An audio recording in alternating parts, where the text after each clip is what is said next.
ছাব্বিশের নির্বাচন নিয়ে বিজেপিকে চ্যালেঞ্জ অভিষেক বন্দ্যোপাধ্যায়ের।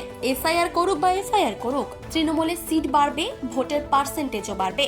আজ 1.5 মাস হয়ে গেল বিজেপির পক্ষ থেকে চ্যালেঞ্জ এখনো পর্যন্ত অ্যাকসেপ্ট করা হয়নি। খসড়া তালিকা প্রকাশের পর বিএলওদের ডাক মুখ্যমন্ত্রীর। 22 ডিসেম্বর নেতাজি ইন্ডোরে মুখ্যমন্ত্রীর বৈঠকে ডাকা হয়েছে। রোহিঙ্গা অনুপ্রবেশকারীদের নিয়ে বিজেপিকে কটাক্ষ অভিষেক বন্দ্যোপাধ্যায়ের। যদি রোহিঙ্গা থেকে থাকে তাহলে জবাব দেবে অমিত শাহ, দেশের স্বরাষ্ট্রমন্ত্রী। পশ্চিমবঙ্গ বাণিজ্যের জন্য উপযুক্ত বললেন মমতা বন্দ্যোপাধ্যায়। দুর্গাপূজার সরকারি অনুদানের হিসেব ঘিরে সংঘর্ষ। বীরভূম জেলার নানুরের ঘটনা। ফের অনুব্রত কাজল গোষ্ঠীর মধ্যে ফাটল মাথা, হাত, ঝরল রক্ত। গতকাল সন্ধ্যাবেলায় নিউ টাউনের গৌরাঙ্গনগর ঘুনি এলাকায় বস্তিতে আগুন। দমকলের 20টি ইঞ্জিন। পাশাপাশি গতকাল ভোররাতে কাকুরগাছি এলাকায় একটি অক্সিজেন গোডাউনে ভয়াবহ অগ্নিকাণ্ড। বিজেপি তো ইলেকশনে অ্যাকসেপ্ট করবে, এই ধরনের চ্যালেঞ্জ উনি অনেকবার করেছেন। 19 ইলেকশনে 42 জিতে চেয়েছিলেন, সবাই জানে রেজাল্ট কী হয়েছিল। রাজনীতিতে এ ধরনের ডায়লগ দিতে হয় নিজের পার্টির লোকদের উৎসাহিত করার, যে আমরা জিতছি। এসআইআর এখনও পুরো হয়নি, হয়ে গেলে বুঝতে পারবেন। খসড়া তালিকা প্রকাশের পর বিএলওদের ডেকে পাঠালো মুখ্যমন্ত্রী। 22 ডিসেম্বর নেতাজি ইন্ডোরে মুখ্যমন্ত্রীর বৈঠকে ডাকা হয়েছে। বিএলওদেরকে উনি এসআইআর শুরু হওয়ার আগে ধমকেছিলেন, চাপ দিয়েছিলেন, সেন ভয়ে অনেকে অসুস্থ হয়ে পড়েছে। যারা কথা শোনেনি তাদের বাড়িতে ইটপাটকেল মেরেছেন লোকজন পাঠিয়ে, কিন্তু তাদেরকে দামানো যায়নি। তারা নিজের চাকরির ভয়েতে তারা মোটামুটি এসআইআরটা ঠিক করেছে, কিন্তু কোথাও কোথাও জোর করে কিছু নাম ঢোকানো হয়েছে, এখনও বহু নাম বাদ যাবে, সেগুলোকে আটকাবার চেষ্টা করবেন। তাই উনি ডাকছেন। হিসাব মতো ওনার বিএলওদের ডাকার অধিকার নেই, ইলেকশন কমিশন ডাকবে। কারণ এখন ইলেকশন কমিশনের আর কাজই চলছে, এক প্রকার এটা ইলেকশনের কাজ ধরে নেবে, সেখানে ইন্টারফেয়ার করাটা বেআইনি। রোহিঙ্গা অনুপ্রবেশকারী নিয়ে বিজেপিকে কটাক্ষ করলো অভিষেক বন্দ্যোপাধ্যায়। যদি রোহিঙ্গা থেকে থাকে তবে জবাব দেবে অমিত শাহ, দেশের স্বরাষ্ট্রমন্ত্রী তিনি।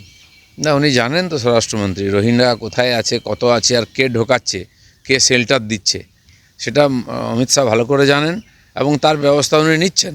এবং শেষ পর্যন্ত ওনারা বুঝতে পারবেন, কারণ ওনারা একদিকে বলবেন নিজেরা রোহিঙ্গা ঢোকাবেন, অনুপ্রবেশকারী ঢোকাবেন, আবার কেন্দ্র সরকারকে চ্যালেঞ্জ করবেন। সেই জন্য পশ্চিমবাংলায় এই সমস্যা, সেই জন্য পশ্চিমবাংলাতেই কেবল এসআইআরের বিরোধিতা হয়েছে। কেন্দ্রীয় সরকারের স্বরাষ্ট্রমন্ত্রী তো বর্ডারটা দেখে, সেইভাবে বলছেন তিনি। হ্যাঁ, ওনারা কি দেখেন? ওনাদের কোনো দায়িত্ব নেই। বর্ডার তো সারা দেশে 7,000 কিলোমিটারের বেশি আছে, কেবল এখান দিয়ে অনুপ্রবেশ হয় কেন? কারণ পশ্চিমবঙ্গ সরকার চায় এবং তাদের পুলিশ এটা করায়। পশ্চিমবঙ্গ বাণিজ্যের জন্য উপযুক্ত বলে মমতা বন্দ্যোপাধ্যায় বলছেন। কালকে মমতা ব্যানার্জি তো 15 বছর ধরে বলে আসছেন, কেউ বিশ্বাস করছে না এই কথায়। আর তার জন্য নতুন শিল্প এখানে আসছে না, নতুন ব্যবসা করতে কেউ আসছে না, পুরনো শিল্প এখান থেকে চলে যাচ্ছে এবং এখানকার লোকেদের চাকরি নেই বলে বাইরে যেতে হচ্ছে। সারা ভারতবর্ষে ছড়িয়ে আছে বাঙালিরা, আর তারা কোনো বড় চাকরি করছে না, সাধারণ ছোটোখাটো লেবার থেকে বেয়ারার এই ধরনের চাকরিই করছে।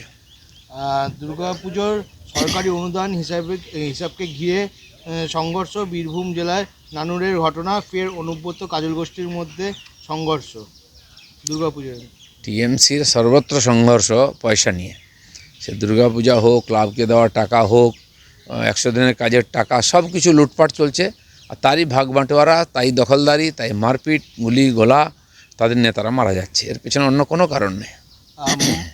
মানরেগা নাম পরিবর্তনে বিজেপিকে তোপ অভিষেকের। মানরেগা উপাধি দিয়েছে রবীন্দ্রনাথ ঠাকুর এবং তার বঙ্কিমদা বলে অপমান করেছে।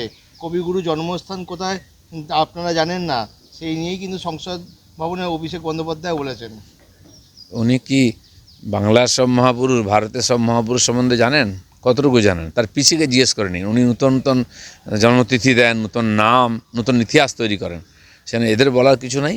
ভারতের সরকার ভারতবর্ষের অনেক কিছু পরিবর্তন, ইতিহাস ভূগোল পরিবর্তন করেছে, তার মধ্যে যোজনারও পরিবর্তন হচ্ছে। এটা সময়ের সঙ্গে সঙ্গে পরিবর্তন হবেই, এবং তাতেই যে সমস্যাটা 40% এখন তাদেরকে দিতে হবে, তার বিরোধিতা করছেন। আপনারা বলছেন 100% টাকা দেবেন নারেগার, তো কেন বিরোধিতা করছেন? এবং সরকার যেই সময় কাজ থাকে না সাধারণ মানুষের, সেই সময় তাদেরকে কাজ দেওয়ার কথা বলা হয়। সারা বছর কাজের নামে পয়সা লুট হবে, এটা কেন্দ্র সরকার করতে দেবে না। এই সমস্ত পরিবর্তন ভেতরে হয়েছে, তাই নাম নিয়ে এত ঝগড়া হচ্ছে। গতকাল সন্ধ্যাবেলায় নিউটাউন গৌরাঙ্গনগরে ঘুনি এলাকার বস্তিতে আগুন। দমকলের 20টি ইঞ্জিন। পাশাপাশি গতকাল ভোররাতে কাকরগাছি এলাকায় একটি অক্সিজেনের গোডাউনের ভেতরে আগুন, দমকলের 15টি ইঞ্জিন। কলকাতাতে বাজারে আগুন লাগাটা একটা ফ্যাশন ছিল, সেটা এখন কমেছে, কিন্তু কলকাতার আশপাশে যেসব জায়গায় অবৈধ ঝুপড়ি অনেক হয়ে গেছে, বিদেশিরা এসে থাকছে, এখানে অবৈধ ক্রিয়াকলাপ হচ্ছে, ড্রাগ থেকে আরম্ভ করে বিস্ফোরক সব সাপ্লাই হচ্ছে, এবং সেখানে প্রচুর টাকা পয়সার লেনদেন। সেখানে যেভাবে সিলিন্ডার ব্লাস্ট হচ্ছিল, গ্যাস সিলিন্ডার, সেখানে বহু দামি দামি জিনিসপত্র ছিল, এবং অনেক এই ধরনের দাহ্য পদার্থ গাদা করে রাখা হয়েছে, যেটা মানুষের জীবনের পক্ষে খুবই ঘাতক। আর এই ধরনের ঘটনা হয়েছে, এবং এই শীত আসছে, এখন বিভিন্ন জায়গায় এই ধরনের ঘটনা ঘটতেও পারে। সরকার সতর্ক হওয়া উচিত এবং এগুলোকে পরিষ্কার করা উচিত। কলকাতা ইকো পার্ক থেকে শান্তনু ব্যানার্জির রিপোর্ট, চেতনা বার্তা, জেগে থাকে জাগিয়ে রাখে।